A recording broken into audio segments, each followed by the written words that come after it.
15-20 दिन पहले लग रहा था बीजेपी 180 सीटों तक जाएगी, लेकिन अब जमीनी रिपोर्ट्स में आ रहा है कि वे 150 से भी आगे नहीं बढ़ने वाले। ये कहना है राहुल गांधी का। राहुल गांधी का ये अनुमान कुछ प्रश्न खड़े कर रहा है, जिन्हें हम एड्रेस करेंगे प्रश्नकाल में। नमस्कार, स्वागत है आप सभी का। आपके साथ मैं हूं स्वप्निल। अगर कोई अंडर करंट है तो वो क्या है?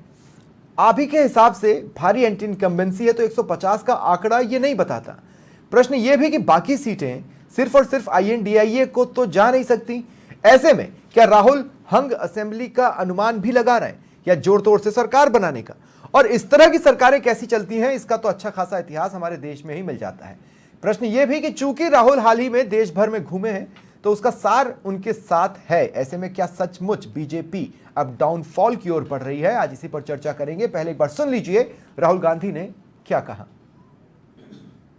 बीजेपी को मुझे लग रहा था 15-20 दिन पहले 180 तक जाएंगे, अब मुझे लग रहा है 150 तक जाएंगे। हर स्टेट में हमें रिपोर्ट मिल रही है कि हमारा चुनाव इंप्रूव कर रहा है और अंडर करंट है। जहां तक गठबंधन की बात है, यूपी गठबंधन की बात है, बड़ा पावरफुल गठबंधन है और बहुत अच्छा परफॉर्मेंस होगा हमारा उत्तर प्रदेश में।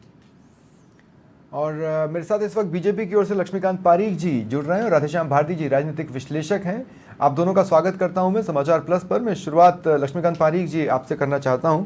एक व्यक्ति जिसने देश घूमा, जिसके साथ अच्छी खासी संख्या में लोग भी नजर आए, उसका अपना अनुमान है, उसका अपना एक निचोड़ है, जो भी उसने देखा, जो भी बातचीत की, जो भी समझा। कितना सहमत हैं आप पॉलिटिकली? देखिए, राजनीतिक रूप से राहुल गांधी कितनी समझ है ये देश की जनता से जानती है। पूरे देश घूमे और पार्टी टूटती रही, ये भी देश की जनता जानती है। जब देश को घूम रहे थे तो गुलाम नबी आज़ाद छोड़ के चले गए, कपिल सिब्बल छोड़ के चले गए और इंडी गठबंधन टूटता चला गया। कहीं ममता ने छिटकाया तो कोई अरविंद केजरीवाल ने मना कर दिया, तो ऐसा तो बड़ा इंडी गठबंधन। क्योंकि राहुल गांधी भी इंडी गठबंधन बात भी नहीं कर रहे थे, आपने ध्यान से सुना हो आपने, तो यूनाइटेड जो इनका पुराना यूपी गठबंधन उन्होंने बोला, तो मुझे लगता है कि शायद वापस उसी और लौट रहे हैं। तो जिस प्रकार की भाषा का उपयोग कर रहे थे कांग्रेस के नेता, जो खुद कांग्रेस वर्तमान प्रदेश में मात्र 281 सीटों पर चुनाव लड़ रही है, वे कांग्रेस कह रही है कि हम 150 पर आ रहे हैं। अरे भाई, आप कितने पर लड़ रहे हो? देखिए, ऐसा नहीं है, 400 का आंकड़ा इस देश में राजनीतिक दलों ने छुआ है, ऐसा नहीं कि नहीं छुआ है। नहीं, लेकिन एक मिनट, क्या ये बहुत ज्यादा परिदृश्य वो था जब आप 500 सीटों पर चुनाव लड़ते थे तो देश की सबसे बड़ी राजनीतिक पार्टी की हैसियत आप रखते थे। आज आपकी हैसियत एक, मैं समझता हूँ जहाँ तक एक प्रादेशिक दल की जैसी हो गई है कि आप यूपी में समझौता करते हैं, 5 सीट 6 सीट मिलती है। महाराष्ट्र में आपको सीटें मिलने पर आपको बवाल खड़ा होता है, आपको बंगाल में सीटें मिलती नहीं है। तो जिस प्रकार की परिदृश्य पूरा हिंदुस्तान में बना हुआ है, आप जब 84 जब राजीव गांधी की, इंदिरा गांधी की हत्याबाद की लहर की बात करते हैं, वो वर्तमान परिस्थिति नहीं है। आज कांग्रेस हाशिए पर सिमट गई है। आज कांग्रेस मात्र 281 सीटों पर चुनाव लड़ रही है और 281 सीटों पर चुनाव लड़ने वाला आदमी का भारतीय जनता पार्टी जो 413 सीटों पर चुनाव अपने कैंडिडेट घोषित कर चुकी है, वे पार्टी 150 पर आ रही है। अरे भाई, आपकी स्थिति क्या रही? नहीं, पर मैं बार बार इस बात को कह रहा हूं कि फैक्चुअली स्पीकिंग, मतलब हम कितना भी रियलिस्टिक होकर सोचें, आपको नहीं लगता कि आज के समय में 400 ये कुछ अति आत्मविश्वास है, ये ओवर कॉन्फिडेंस है, ये कॉन्फिडेंस नहीं है? मुझे लगता है और कॉन्फिडेंस राहुल गांधी कर रहे हैं आज। जो राहुल गांधी इस बात को कह रहे हैं कि भारतीय जनता पार्टी 150 पर रुक जाएगी, ये उनका ओवर कॉन्फिडेंट उनका है। हम तो संपूर्ण, पर आप इस बात पर खुश नहीं है कि उन्होंने कम से कम 150 तो दिए? नहीं, हम तो कहते खुश हो सकते हैं, हम 400 पार की बात कर रहे हैं। जो वो व्यक्ति कह रहा है कि 150, हम कैसे खुश होंगे? हम तो पूर्णतः बात कर रहे हैं कि हम 400 पार जाएंगे, निश्चित रूप से जाएंगे। अब आप जब ठीक है। सीबी यादव साहब कांग्रेस की ओर से मेरे साथ जुड़ रहे हैं। सीबी साहब, स्वागत है आपका। मेरा सवाल आपसे यह है कि 2014 में जब अंडर करंट था और एंटी इनकम्बेंसी थी, तब सत्ताधारी दल 50 के आंकड़े के नीचे पहुंच चुका था।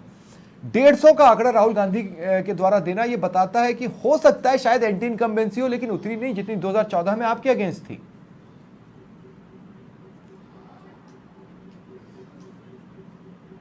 यादव साहब, आपने म्यूट करके रखा है, प्लीज अगर आप म्यूट हटा लें। हाँ, बोलिए। स्वप्निल जी, अगर हम किसी भी व्यक्ति के बारे में या पार्टी या संगठन के बारे में उसका एक चरित्र होता है। राहुल गांधी जी के बारे में मेरे बीजेपी के मित्र एक लाइन बता दीजिए कि जो उन्होंने कहा वो सच नहीं निकला हो। आज इस देश के लिए बड़ी शर्म की बात है कि प्रधानमंत्री जैसे पद पर सुशोभित व्यक्ति जो है वो झूठ का पर्याय बन गया है और इस देश का नागरिक शायद जैसे ही प्रधानमंत्री जी बोलने लगते हैं वैसे ही या तो रिमोट से चेंज कर लेते हैं, या मुझे लगता है कि नहीं, एक ऐसी चीज होगी कि जब भी यादव करेंगे तो साहब, राहुल गांधी ने जब जब कहा कि हम जीतने वाले हैं, कांग्रेस जीती नहीं। हाँ, मैं आपके उस पे आता हूँ। राहुल गांधी जी 150 क्यों बोल रहे हैं ना? राहुल गांधी जी 50 भी बोल सकते हैं, 30 भी बोल सकते हैं। हम भी कह सकते हैं कि हम इतनी सीटें लाएंगे। ये इसलिए है क्योंकि बेसिकली कांग्रेस का और राहुल गांधी जी का जो चरित्र है वो सत्य पर आधारित है। अब आज से 20 दिन पहले राहुल गांधी जी ने कहा था कि 180 सीट से ज्यादा नहीं आ सकती अगर इनका मैच फिक्सिंग नहीं हो। आज वो चारों तरफ की रिपोर्ट के बाद में कह रहे हैं कि 150 सीट भी मुश्किल से आएगी, और यही सच्चाई है।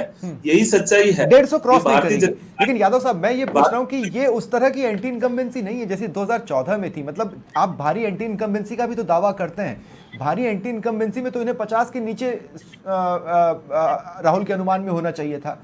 वो 150 मान रहे हैं, मतलब अभी भी पकड़ तो है। ये उसी तरह की हार होगी जैसे प्रदेश में कांग्रेस की हुई 120 121 के आसपास से 70 पे आना। आज भी हम ये कहते हैं कि अगर भारतीय जनता पार्टी चुनाव लड़े ना, भारतीय जनता पार्टी विदाउट अपनी संस्थाओं के प्रयोग के, विदाउट इलीगल और जो अनकॉन्स्टिट्यूशनल जो बॉन्ड का पैसा, मैं इसलिए कह रहा हूँ, आप शिवपाल जी सड़कों पर केवल एक ही व्यक्ति के पोस्टर क्यों दिखाई देते हैं? होर्डिंग्स, क्या विपक्ष की इच्छा शक्ति खत्म हो गई क्या कि वो अपने होर्डिंग नहीं लगा सकता?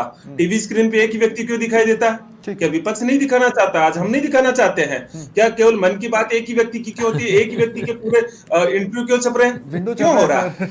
हमारी इच्छा आज तो शक्ति नहीं आपको है। शिकायत नहीं होनी चाहिए। विंडो चल रहा है, खड़गे जी दिख रहे हैं, रंधावा जी दिख रहे हैं, डोटासरा जी दिख रहे हैं, राहुल प्रियंका दिख रही है। आप बताइए, जयपुर में आपने कोई एक होर्डिंग देखा या किसी अन्य सिटी में देखा एक होर्डिंग? ठीक है, सारे लगाओगे तो दिखेगा ना भैया, लगाओ तो सही। ठीक है, ठीक ठीक है यादव साहब, मैं एक बार राधेश्याम भारती जी के पास भी जाना चाहता हूँ थोड़ा सा। मैं अब इसमें मैं बस एक लाइन में खत्म कर दूं, आपका सवाल का जवाब आ जाएगा। सवाल का जवाब यह है कि अगर Bharatiya Janata party without election commission के सपोर्ट के, विदाउट ईडी सीबीआई के सपोर्ट किसी के चुनाव लड़े तो 50 भी नहीं आएगी। आप राहुल गांधी जी ये कह रहे हैं आरोप लगा करके जीत रहे हैं, इसलिए 150 आ रही है। ठीक है दादा। मैं राधेश्याम जी आपके पास आ रहा हूँ। राधेश्याम जी, राहुल गांधी का बीजेपी को 150 देना हंग असेंबली का भी परिदृश्य हमारे सामने दिखाता है, और यह भी दिखाता है कि हो सकता है जोड़ तोड़ कर किसी तरीके से यहां वहां से लोगों को शामिल कर सरकार बनाने की कवायदें हों। क्या हम क्लियर मैंडेट की ओर नहीं जा रहे हैं जैसा कि बीजेपी दावा कर रही है? देखिए स्वप्निल जी, राहुल गांधी ने 15-20 दिन पहले ऐसा कहा था, ऐसा माना था कि 180 सीटें आ सकती हैं। 7 दौर में पूरे होने हैं। हो सकता है आज राहुल गांधी ने यदि 150 या 140 सीटें बताई हैं, तो देखिए ये तो एक सच्चाई हुई ना कि एक आदमी, विपक्ष का एक नेता जो है वो सच्चाई के साथ बात बयां कर रहा है। ऐसा नहीं है। अब जैसे भारतीय जनता पार्टी किस आधार पे कह रही है इस बार 400 के पार, भाई इतनी बड़ी राजनीतिक झूठ जो है वो तो चलने वाली नहीं। आज तो सारे परिदृश्य बदला हुआ है, बताइए आप। और उसके बाद भी एक नैरेटिव पैदा किया जा रहा है ये कि 400 के पार, 400 इससे जुड़ी एक घटना मुझे याद आती है। मैं राधेश्याम जी आपसे, गुजरात के जब चुनाव चल रहे थे, बीजेपी ने एक असंभव सा लक्ष्य अपने सामने रखा था और उस लक्ष्य को छू नहीं पाई थी। तब मैंने ये सवाल पूछा था कि भाई आप तो कह रहे थे 180, तो बोले लक्ष्य हमेशा बड़ा रखना चाहिए ताकि उसके नजदीक रहने की तो कोशिश हो। मुझे लगता है ये 400 पार उस टाइप की कोई बात है। वो ये दावा नहीं कर रहे हैं कि हमें 400 पार आएंगे। लेकिन कांग्रेस जब दावा कर रही है 150, आपको लगता है कि उसके पीछे रैशनैलिटी है या लॉजिकल चीजें हैं? वो तो देखिए, आप परिणाम सामने आएंगे तो पता लग जाएगा। लेकिन यदि भारतीय जनता पार्टी इतनी आश्वस्त है, इतनी कॉन्फिडेंट है, तो आप बताइए कांग्रेस के बैंक अकाउंट सीज करने की कहाँ जरूरत आ गई थी? यानी कहीं ना कहीं अपने आप को जो है असहज तो महसूस कर रही है ना, असुरक्षित महसूस कर रही है भारतीय जनता पार्टी। जो 400 की बातें कर रहे हैं वो एक प्रमुख पार्टी की जो है इस तरह से बैंक अकाउंट सीज करते हैं, तो इससे क्या मैसेज जा रहा है? ठीक है, देखिए कहीं ना कहीं ऐसे लग रहा है कि भारतीय जनता पार्टी अंदर खाने उसको विश्वास नहीं रह गया। उसकी स्थिति जो है वो स्वयं महसूस कर रहे हैं कि खराब है। ये बार इस तरह का प्रचार जो है ये किसी के भी लिए स्वीकार्य नहीं है। ठीक है, आप देखिए 2 बार लगातार 25-25 सीटें आई। आज की स्थिति क्या है? आज हर कोई मान रहा है कि 10 पे कड़ी चुनौती है। तो ये परिदृश्य बदल रहा है और उसके तहत यदि राहुल गांधी ऐसा कहते हैं तो ये तो एक अच्छी बात हुई ना कि एक, ठीक है, मैं अपने इतना एनालिसिस बड़ा के साथ कुछ सवाल पूछना चाहता हूं। लक्ष्मीकांत पारीक जी, थोड़ा सा सवाल बड़ा होगा, आप मेरे साथ कोऑपरेट करें। 15-20 दिन पहले उन्हें 180 लगता था, तब तक अरविंद केजरीवाल भी पकड़े जा चुके थे और सारी चीजें जो जिन जिन गिरफ्तारियों की बात कांग्रेस करती है वो सब हो चुका था। कहने का मतलब यह है कि इन 15-20 दिनों में लोगों के बीच में कि नेताओं को जेल भेजा जा रहा है, हो सकता है इसकी अंडरस्टैंडिंग बनी हो। दूसरी बात, कांग्रेस जो समझाने की कोशिश कर रही है, हो सकता है कि वो अंडरस्टैंडिंग या वो उन बातों को जनता ने समझना चालू किया हो, या एक नैरेटिव जो कांग्रेस सेट कर रही है वो लोग उस नैरेटिव को ले रहे हों। ये तो हो गया पॉइंट नंबर 1। दूसरा पॉइंट जो मैं आपसे कह रहा हूं, आप खुद देखिए 2014 में जब आप मोदी के भरोसे चुनाव में उतरे, तब आपने अपने मैनिफेस्टो में 3 बार मोदी लिखा, और आज जब 2024 में आप उतर रहे हैं आपने 65 बार मोदी का जिक्र किया। ये खुद बताता है कि शायद कुछ तो डाउनफॉल पार्टी भी रीड कर रही है। मैं आपकी और माननीय राधेश्याम राधेश्याम की बात का जवाब देता हूँ उसी तौर पर, उसके बाद कांग्रेस प्रवक्ता की बात के जवाब भी दे दूंगा। मुझे लगता है कि आप समय का शायद मेरे साथ न्याय करेंगे, कोशिश तो माननीय चलिए सबसे पहले मैं आपके सवाल जवाब देता हूँ। हमने निश्चित रूप से 2014 का चुनाव मोदी जी के नाम पर लड़ा, आज भी मोदी जी के नाम पर लड़ रहे हैं। हमने उस समय 3 बार लिखा, आज 65 बार लिखा। इसलिए लिखा कि 10 साल के शासन के बाद जनता ने मोदी के नाम का विश्वास जगा है। लोगों को लगने लगा है कि मोदी जो कहते हैं वे करते हैं। मोदी ने किसानों के, आप अति आत्मनिर्भर हो गए उन्हीं के ऊपर, एक ही व्यक्ति के ऊपर। मैं अभी आप इस प्रश्न का जवाब दे दूं। चूंकि मोदी जी जो काम किया है, निश्चित में किसानों को किसान निधि देकर, किसानों को सम्मान बढ़ाकर, गरीबों को छत देकर, स्वच्छता का अभियान चलाकर, स्वस्थ महिलाओं की इज्जत खाने देकर, जिस प्रकार का काम भारतीय जनता पार्टी, एक मिनट, भारतीय जनता पार्टी अब निर्भर है अपने कार्यकर्ताओं पर, निर्भर है अपने नेताओं पर, भारतीय जनता पार्टी निर्भर है अपने देश की जनता पर, देश की जनता की वोट पर। नहीं, ऐसा नहीं है। कार्यकर्ता, मोदी जी भी कार्यकर्ता है भारतीय जनता पार्टी के, सबसे बड़े फेस भारतीय जनता पार्टी कार्यकर्ता है पहले। यदि मोदी जी भारतीय जनता पार्टी कार्यकर्ता नहीं होते तो भारतीय जनता पार्टी नेता भी नहीं होते। अब क्या लोगों को सिंपैथी आ रही है कि हाँ नेता गिरफ्तार हो रहे हैं, लोग गिरफ्तार होते जा रहे हैं, इस पॉइंट पर आइए। जनता को लग रहा है भ्रष्टाचारी पकड़े जा रहे हैं, और वे सारे भ्रष्टाचारी आज इस देश के अंदर वोट मांगने के लिए नहीं घूम रहे। सारे भ्रष्टाचारी इसलिए कह रहे भ्रष्टाचार को जेल से निकाल दो, इसलिए दिल्ली में रैली कर रहे हैं। नहीं, जो भी जेल में है वो आरोपी है। आरोपी हैं, उन आरोपियों को बचाने के लिए, लेकिन भ्रष्टाचार के खिलाफ रैली कर, भ्रष्टाचार मुक्त भारत की बात करते हैं, भ्रष्टाचार की बात करते हैं। लक्ष्मीकांत जी, आपने खुले तौर पर 2014 में घूम घूम कर कहा था कि 6 महीने में रॉबर्ट वाड्रा जेल के अंदर होंगे। वो तो आरोपों के तहत भी अंदर नहीं है, बेल पर है ना, पर बेल पर है ना, आपने जेल पर नहीं तो बेल पर है। अरे पर मैं ये कह रहा हूं, इनमें से आपने अब तक भ्रष्टाचारी साबित किसको कर दिया? दोष किस पर हुआ है? अरे भाई, भ्रष्टाचार साबित करना हमारा काम नहीं है, कोर्ट में संज्ञान लिया हुआ है, बेल पर चल रहे हैं। राहुल जी, एजेंसियां केस क्लोज क्यों नहीं कर पा रही? और जिया जी तीनों ही शायद बेल पर चल रहे हैं। एजेंसियां केस क्लोज क्यों नहीं कर पा रही? मैं कह रहा हूं कि जब कोर्ट में चल रहा है, कोर्ट संज्ञान लिया हुआ, जो न्याय व्यवस्था उसके तो चल रहा है। अब आप कहें कि किसी ने खून किया था, तब तक तो आरोपी है, सजा दे दो, ये संभव नहीं है। तब तक तो वो आरोपी है। जब तक कोर्ट उन्हें दोषी ना बोलते वो आरोपी हैं। तो हमने कब कहा है कोर्ट न्याय? आप जब उन्हें भ्रष्टाचारी का तमगा दे रहे हैं तो आप तो सीधे बोल रहे हैं ना कि वो भ्रष्टाचारी है, वो तो कोर्ट बताएगा है कि नहीं है। आपको यदि आज यदि कोई व्यक्ति के खिलाफ जिस प्रकार का आज आरोप खड़ा हुआ है, उस आरोप के बाद जैसे बेल नहीं मिल रही, उसके जो गंभीर आरोप है वे एजेंसियों लगाए, भारतीय जनता पार्टी ने लगाए। ठीक है, वे आरोप किसने लगाए? एजेंसी लगाए, एजेंसी के माध्यम गिरफ्तार किया है, और गिरफ्तार कर बेल की एप्लीकेशन की कोर्ट ने खारिज की, हमने खारिज नहीं की, कोर्ट हम नहीं है। और फिर अभी राधेश्याम जी कह रहे थे, एक मिनट राधेश्याम बात का जवाब दे दूं पहले मैं। राधेश्याम कहते हैं कांग्रेस के अकाउंट सीज कर दिए। भाई इनकम टैक्स जमा कराओ मत, क्योंकि आपका राज चला था कई वर्षों तक, तो आप इनकम टैक्स जमा करने आदत नहीं थी। ये मोदी का शासन है, नियम से चलता है, कायदे कानून से चलता है, इसलिए इनकम टैक्स जमा कराना आवश्यक है। और इनकम टैक्स जमा नहीं कराओगे तो खाते सीज होंगे। जिम्मेदारी मोदी की नहीं है, ये भारतीय जनता पार्टी की नहीं है, कांग्रेस का है कि अपने समय पर अकाउंट सीज इसलिए हुए हैं कि आपने जुर्माना जमा नहीं कराया, मिडिल क्लास क्यों महसूस करता है? हर बजट के बाद मिडिल क्लास अपने आप को ठगा सा क्यों महसूस करता है? नहीं, कोई ठगा महसूस नहीं करता। अभी वो कह रहे थे, मेरे कांग्रेस के प्रवक्ता कह रहे थे कि मोदी बोलता जनता टीवी का चैनल बदलती, मोदी बोलता जनता गर्व के साथ सुनती है, और मोदी जिंदाबाद के नारे लगाती है। राहुल गांधी बोलते हैं ना तो जरूर टीवी के चैनल बंद करके बच्चे हंसने लगते हैं। ठीक है, नहीं तो फिर बंद क्यों करेंगे? छवि ऐसी बनी हुई उनकी। नहीं, फिर आदमी बंद क्यों करेगा? वो तो खुश होना चाहता है उसको देख करके। तो मोदी जब बोलते गंभीरता लोग सुनते हैं उन्हें।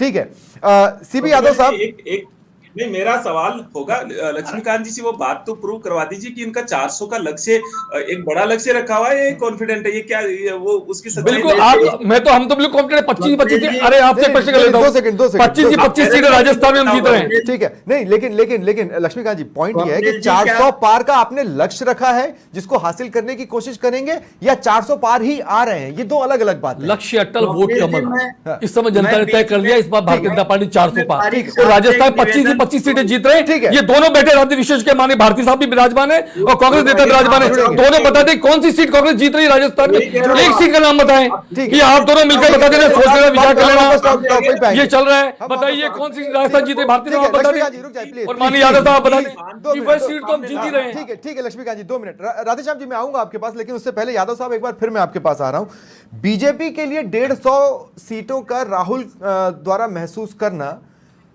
हंग असेंबली का भी तो अनुमान है, या जोड़ तोड़ की सरकार का भी तो अनुमान है, क्योंकि आप जितनी सीटों पे है वो तो आप पूरी नहीं ला रहे हैं। मतलब लॉजिकली स्पीकिंग, जितना लॉजिकली फैक्चुअली सच्चाई के साथ राहुल गांधी बोल रहे हैं, उतनी सच्चाई से आप एक्सेप्ट करेंगे कि जितनी जगह आप खड़े हुए हर जगह तो नहीं जीतेंगे, कुछ सीटें तो हारता ही है इंसान।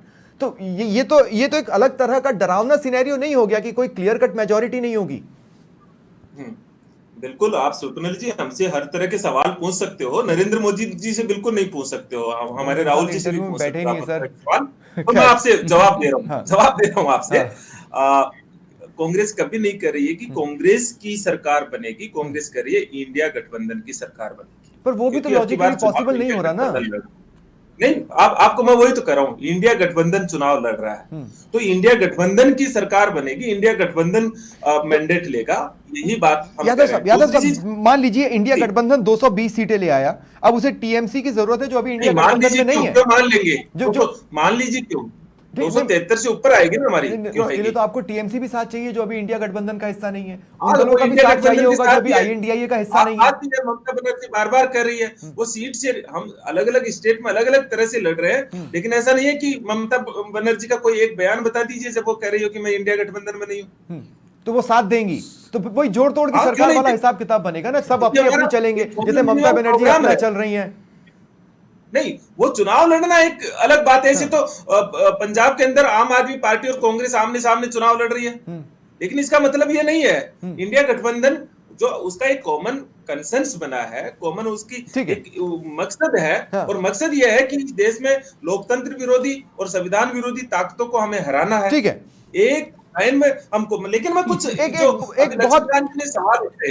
बहुत जरूरी सवाल है सीबी यादव साहब, उसके बाद आप अपनी बात कह लीजिएगा, मैं आपको समय दे दूंगा। मैं सिर्फ इतना कह रहा हूं, जैसे बीजेपी अपना लक्ष्य बता रही है 400 पार, या हो सकता है वो अपने नतीजे बता रही हो 400 पार, मैं कह रहा हूं कि आईएनडीआईए भी तो कोई आंकड़ा दे सकती है ना कि ये आंकड़ा हमारा, इसके पार हम है, वो क्या है? आपको एज ए मीडिया पर्सन आप सोच के देखिए, ये बात अच्छी लगती है कि आपको इस लोकतंत्र के भीतर नागरिकों को नकार देंगे क्या आप? इस देश के लोकतंत्र को खारिज कर देंगे क्या? पर हम आपका कॉन्फिडेंस तो जांचने की कोशिश करेंगे ना यादव भाई। नहीं, मैं आपको बताया ना, कभी नहीं करेगी। ये एक स्वतंत्र मैदान है, ठीक है, जनता को मैंडेट देने दीजिए, ठीक है, उसको अब कह दीजिए, आप वो जो बात कहना चाह रहे थे अब कह दीजिए बस। हाँ, मैं ये 3 बातें उन्होंने उठाई कि मोदी जी के नाम पर हम मैदान में जा रहे हैं, हमारे पास सिर्फ एक नाम है, राहुल स्वप्निल जी।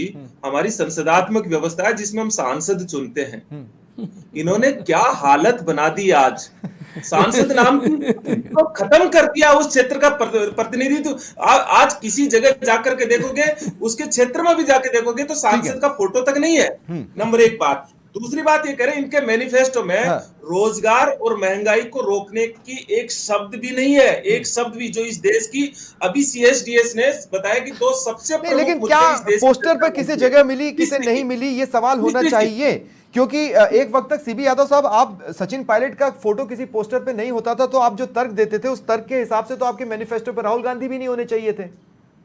नहीं, कहां है? तो एक हमने उस तरह से 65 बार और केवल 68 पेज के उसमें हर पेज पे मोदी का फोटो हमने ऐसा देखा है कि हमारे मैनिफेस्टो में जनता के फोटो दिखेंगे, गरीब का फोटो दिखेगा, साइकिल रिक्शा चालक का फोटो। राधेश्याम जी, अब मेरा सवाल आपसे, राधेश्याम जी, मैं आपसे ये पूछ रहा हूँ, मुझे 30 सेकंड का समय देंगे, जल्दी से बोल दीजिए प्लीज। हाँ, मैं ये कह रहा हूँ हाँ। कि ये कह रहे हैं भ्रष्टाचार विरोधी बात है, हाँ। तो भ्रष्टाचार विरोधी बात है तो ये भ्रष्टाचारी जिन पे आरोप लगा रहे हैं उनको अपनी पार्टी में क्यों भर रहे हैं? ये कह रहे हैं हमारी पार्टी उसमें ट्रांसपेरेंसी इंटरनेशनल रिपोर्ट में ये आंकड़ा क्यों गिर रहा है? और फिर हाँ, लेकिन ये सवाल का सामना तो लक्ष्मीकांत जी मुझे लगता है बीजेपी को बार बार करना ही होगा कि जब अगर किसी पर भ्रष्टाचार के आरोप है और वो आपकी पार्टी में शामिल हो जाता है तो जांच एजेंसियों की गति उसकी जांच करने में धीमी हो जाती है। देखिए, किसी भी व्यक्ति के खिलाफ जिसके खिलाफ न्यायालय में विचाराधीन केस चल रहा है, कोई गति धीमी नहीं, न्यायालय अपना काम कर रहा है। नहीं, जैसे एक भी आदमी नाम बता दीजिए जिसका हमने केस वापस ले लिया, सीबीआई वापस नहीं लिया, ईडी ने किसी ने नहीं, केस वापस ले लिया, बता दीजिए। एक मिनट चुप रहिए, बीच में नहीं बोलिए, बीच में नहीं बोलो। यादव साहब चुप रहिए, यादव साहब 2 मिनट। चुप, आपकी दादागिरी बिल्कुल चुप रहिए। इस तरीके से नहीं भैया, मैं बिल्कुल नहीं बोलता हूँ, मुझे यादव बदतमीजी भाई, नहीं है 2 मिनट रुक बिल्कुल। जाए प्लीज, ये लोकतंत्र मैं सवाल है। ले लूंगा। आप यादव बीच में नहीं बोले आप। जाइए, बिल्कुल रुक जाइए। नहीं ये अंगुली चुप रहिए, बिल्कुल चुप रहिए, आप मेरे समय मेरा समय मुझे बोलने दीजिए। यादव साहब, आप बीच में क्यों बोलते हैं आप हमेशा? जब आप क्यों बोलते हैं बीच में हमेशा?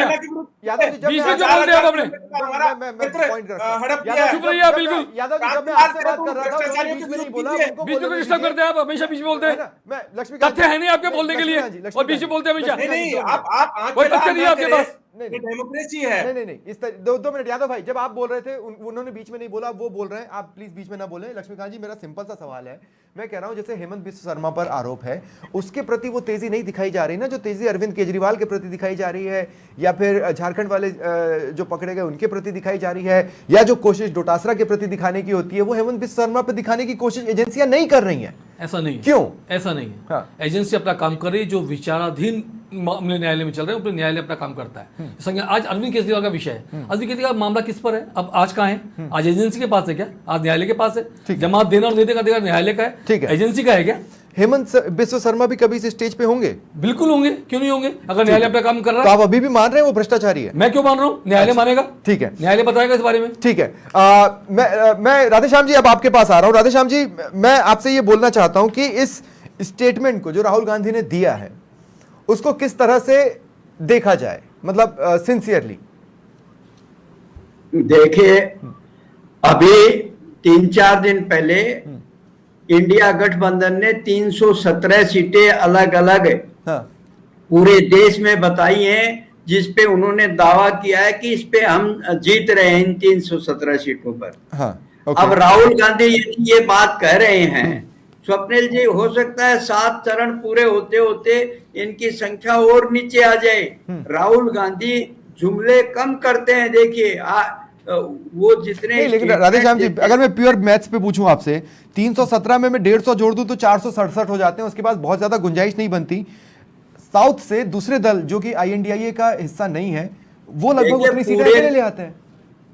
वो सारे दलों का सारे दल मिलकर के इंडिया गठबंधन के उन्होंने 317 सीटों पे दावेदारी की है कि इन पे हम जीत करके आ रहे हैं। ठीक है, अपना आकलन बताया। अब भारतीय जनता पार्टी भी कह रही है कि 400 के पार। देखिए, अब इनके पास कोई आधार होगा, मुझे इसमें कोई आपत्ति नहीं है, या इनका अपना विश्वास होगा, लेकिन एक बात तो देखिए है ना, जैसे पारिक साहब भी कह रहे हैं, मेरे सवाल का इन्होंने जवाब दिया कि इनकम टैक्स अपनी कार्रवाई कर रहा है, इनकम टैक्स यदि जमा नहीं कराएंगे तो। अब आप बताइए, चुनाव का समय है, ये हर कोई समझता है कि उनके अकाउंट सीज कर दिए जाएंगे तो फंडिंग कहाँ से होगी, फंड्स कहाँ से लाएंगे? इलेक्टोरल बॉन्ड जो है सुप्रीम कोर्ट जो है मजबूर करती है, उसके आदेश से सामने रखे जाते हैं, उस पर IT कहाँ है? ये इनकम टैक्स क्यों नहीं कार्रवाई करती है? देखिए, प्रश्न तो उठते हैं। ठीक है।